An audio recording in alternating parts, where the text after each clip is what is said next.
अपने युग में सबको अनुपम ज्ञात हुई अपनी हालत,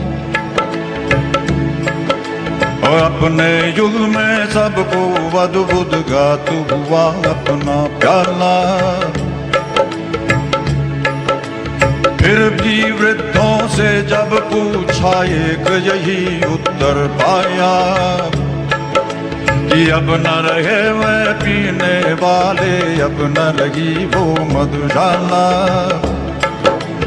अब न रहे वह पीने वाले, अब न रही वो मधुशाला।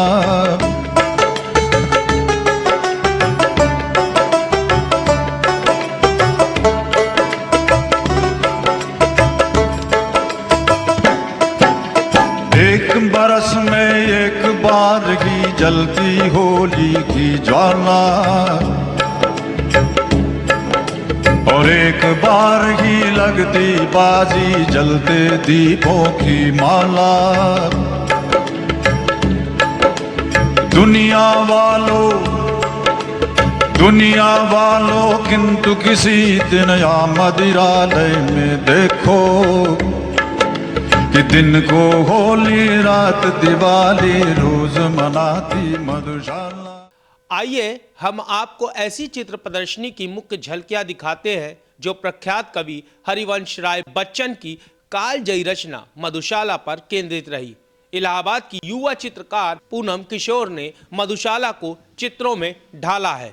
इलाहाबाद की निराला आर्ट गैलरी में आयोजित 2 दिवसीय इस चित्र प्रदर्शनी का उद्घाटन पद्मश्री शम्सुर रहमान फारूकी ने किया। स्वर्गीय हरिवंश राय बच्चन के जन्म दिवस के एक दिन पहले 27 नवंबर 2016 को लगने वाली यह प्रदर्शनी कई मायनों में खास रही, क्योंकि इसमें मधुशाला को पढ़ने के बजाय उसके भाव की अभिव्यक्त पर बने सैकड़ों शब्द चित्र को देखने का अवसर मिला। पूनम किशोर के इस चित्र को अमिताभ बच्चन ने भी सराहा है।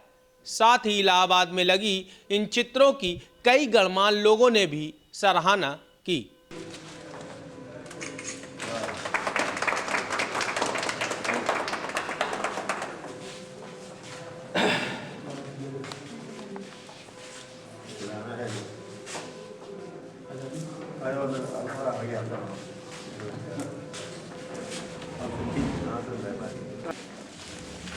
लोग रहने वाले होंगे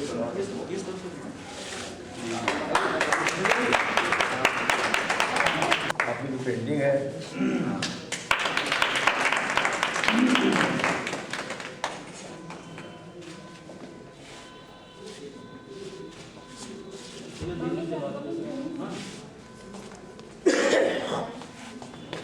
बताइए आप लक्ष्मी मीटिंग में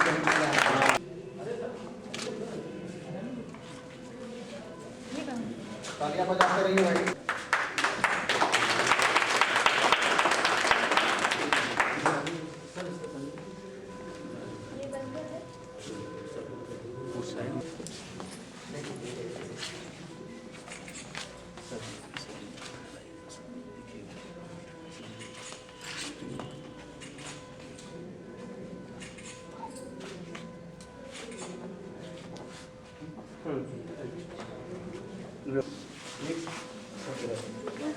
अरे इसको भाई जल्दी आ सुबह। अरे थैंक यू।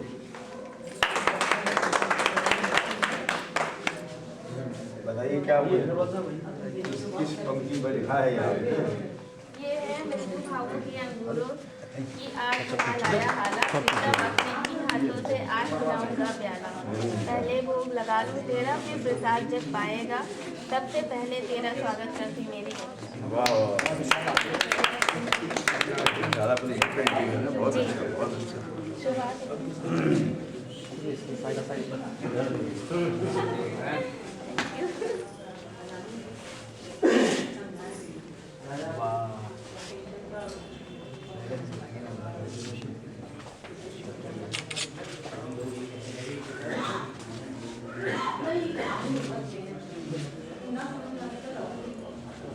हो गया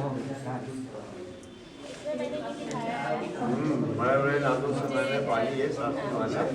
हाँ में इसमें कदम उठाया है प्याला। पांच दुलारों से ही रखना इस मेरी सुकुमारी को, विश्व तुम्हारे हाथों में अब सौंपता हूँ मनुष्य।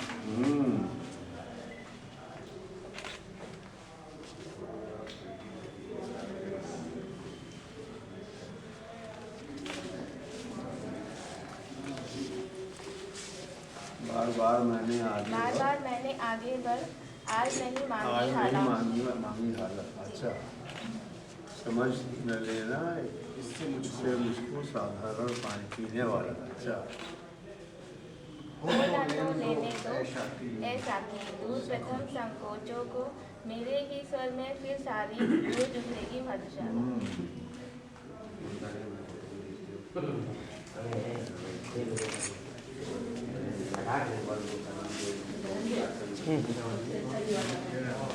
मंदिरालय जाने को घर से चलता चलने वाला, किस पथ से जाऊं असमंजस में बोला वाला। अगर अलग अलग पथ बतलाते सब, पर मैं यह बतलाता हूँ, राह पकड़ तो एक चलाचल पा जाएगा मधुशाला। सिर्फ एक रास्ते पर ही मधुशाला मिल जाएगी।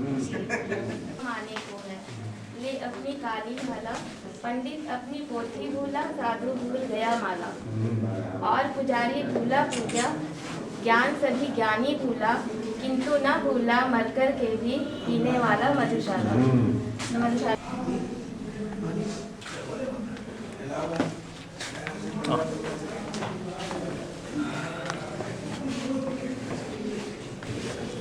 ये बहुत अच्छा है कि मुझे पिलाने को लाए हो इतनी थोड़ी सी हाला, मुझे दिखाने को लाए हो एक यही छिछला प्याला।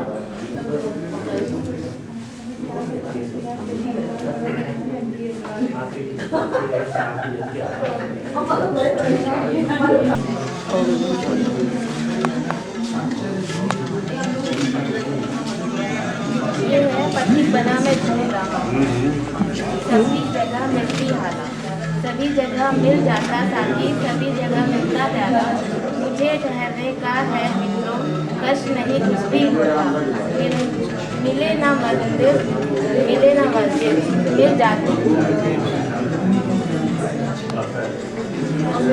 पूरे मधुशाला लेकर अपनी लाइफ को आए करना है।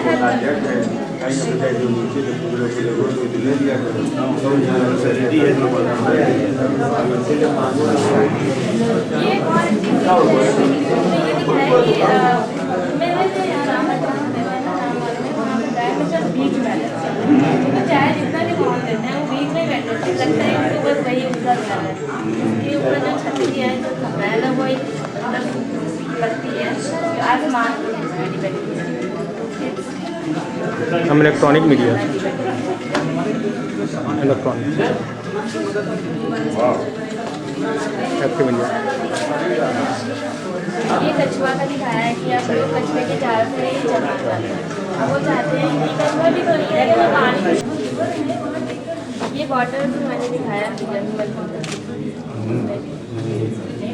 और ये जो कार है ना सर, इसको कार को मैंने ना एक पेज के उसमें माना मगर उनका मजेदार है, एक मगर उनकी खाना, दोनों रहते एक नजर मंदिर मंदिर से जाते पैर बढ़ते मंदिर मंदिर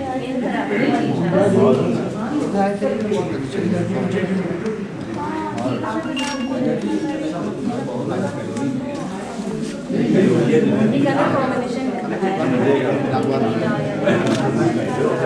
कुछ चीजें साइड साइड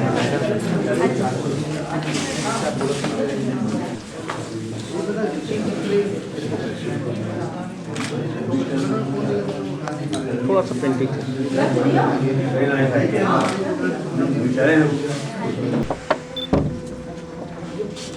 ये पूरी तस्वीरों का ये नुमाइश देख करके बड़ी खुशी हुई और बड़ा एक तरह आश्चर्य भी हुआ। अब आजकल के ज़माने में पोइट्री को पेंटिंग में ढालने की रस्म ज़रा कम हो गई है। एक ज़माने में तो पोइट्री और पेंटिंग साथ साथ चलती थी। और फिर ये कि जिस तरह की पोएम मधुशाला है उस तरह के जैसे हमारे फ़ारसी में उमर ख़याम की पोएम्स हैं तो उनको भी कई तरह से पेंट किया गया है और पेंटिंग में उनके मानी को दिखाया गया है। यहाँ अजीब बात यह है कि पेंटर ने पूरी मधुशाला जो लंबी पोएम है उसकी पूरी स्पिरिट को समझ लिया है और उसके पीछे जो मैसेज है और जो खूबसूरती है और जो पेचीदगी है वो पूरी बयान कर दी। और जिस तरह के रंग उन्होंने इस्तेमाल किए हैं, जो उन्होंने फिगर इस्तेमाल की है, वो सामने रखी है तो नहीं समझ में आता कि इनका मधुशाला से क्या संबंध होगा, लेकिन चूँकि इतनी सोच और गहराई से वो उसको उन्होंने कल्पित किया है कि जब आप पोएम को सामने रख करके पढ़ते हैं उसको और तब मालूम होता है कि हाँ इसमें कौन सी बात कही गई है। तो बहुत अच्छा एक मतलब अद्भुत और बड़ा खूबसूरत ये तजुर्बा है और खुद पेंटिंग की एक्सेलेंस भी है और शायरी को पेंटिंग में ढालने की एक्सेलेंस भी है। दोनों तरह से ये बड़ी कामयाब चीज़ है। देखिए, पूनम की पेंटिंग मैं तब से देख रहा हूँ, उसका काम मैं तब से देख रहा हूँ जब वो 15 साल की थी। मैं उसके घर जाया करता था तो वो मुझे वहाँ जो कुछ भी बनाती थी वो ला के दिखाती थी। उस समय हम लोगों को ही लग रहा था कि इसके जो स्ट्रोक्स हैं, इसकी जो लाइनें हैं वो बहुत शार्प हैं और आगे चल के ये कमाल करने वाली हैं। आज वो कमाल हम यहाँ देख रहे हैं। इसमें बिल्कुल अलग तरह का शिल्प है, अलग तरह का विषय है, अलग तरह का सोच है, अलग तरह के कलर्स का इस्तेमाल है। ये सारी चीज़ें देखते हुए ये लगता है कि एक बहुत सशक्त चित्रकार इसके इन पेंटिंग्स के पीछे है। ये बात बिल्कुल क्लियर हो रही है। बस इसमें एक छोटी सी कमी खलती है जो कि नए लोगों को ट्रेंड करने की दिशा में बहुत ज़रूरी है। हमें नए लोगों को पेंटिंग देखने के लिए भी प्रशिक्षित करना होगा और इसलिए बहुत ज़रूरी लगता है कि इन पेंटिंग्स के साथ एक छोटा सा शीर्षक होना चाहिए जहाँ से खड़े होकर के जिस इशारे को मान करके हम उस पेंटिंग को देखें और ये पेंटिंग की खिलावट को महसूस कर सकें, उसकी अनुभूति कर सकें। मैं पूनम को इस सफलता के लिए बहुत बधाई देता हूँ। हमें उम्मीद ही नहीं थी कि वो एक अंतर्राष्ट्रीय ख्याति की चित्रकार हो चुकी है। इस काम को अंतर्राष्ट्रीय ख्याति पर लोगों ने रिकॉग्नाइज़ किया है, लोगों ने उसको माना है। ये बहुत बड़ी बात है और हम इलाहाबाद के लोगों के लिए तो ये बहुत गर्व की बात है कि पूनम जैसी चित्रकार हमारे पास है। मुझे अजामिल कहते हैं। पूनम ने बहुत मेहनत से और बहुत कल्पनाशीलता से ये पेंटिंग्स बनाई हैं और इसमें मौलिकता बहुत है। मधुशाला की जो बच्चन जी की जो पंक्तियां हैं, मुझे ऐसा लगता है कि उसको इसने फिर से जिया है। मतलब बच्चन जी ने जब लिखा होगा, उन्होंने जो सोच के लिखा था, इसने उसके दूसरे पार्ट किए, उसका दूसरा अर्थ निकाला है। और चूंकि युवा है तो स्पीड से और हाथी से, जैसे इसकी पेंटिंग्स में गाड़ियाँ बहुत जगह पे हैं और हाथी का सर बहुत जगह पे है और कल्पना अपनी इसने खुद क्रिएट की है। तो एक तरह से वो जो पंक्तियां हैं बच्चन जी की, वो पुनर्जीवित हुई, पुनर्सृजित हुई हैं, जीवित नहीं हुई हैं, पुनर्सर्जित हुई हैं। और बहुत कल्पनाशीलता से कलर का संयोजन बहुत अच्छा है। और एक जो इसने अलग से पेंटिंग की स्टाइल निकाली है, ब्रश से नहीं, वो एक पेन से जो इसने पेंटिंग बनाई है वो बहुत यूनिक है। और उसके बारे में चूँकि मैं पेंटर नहीं हूँ इसलिए मैं बहुत और नहीं बता सकती हूँ। मुझे इतना समझ में आता है कि कुछ जगहों पे उसने कूची और पेन दोनों का इस्तेमाल किया है, मिक्स करके किया है। और उससे जो है बहुत सारे चीज़ों को इस पेंटिंग में, उन कविताओं में उसने शाश्वत मूल्य जो हमारे अपनी संस्कृति के हैं, भारतीय संस्कृति के हैं, उसको उसने उसमें डालने की कोशिश की है।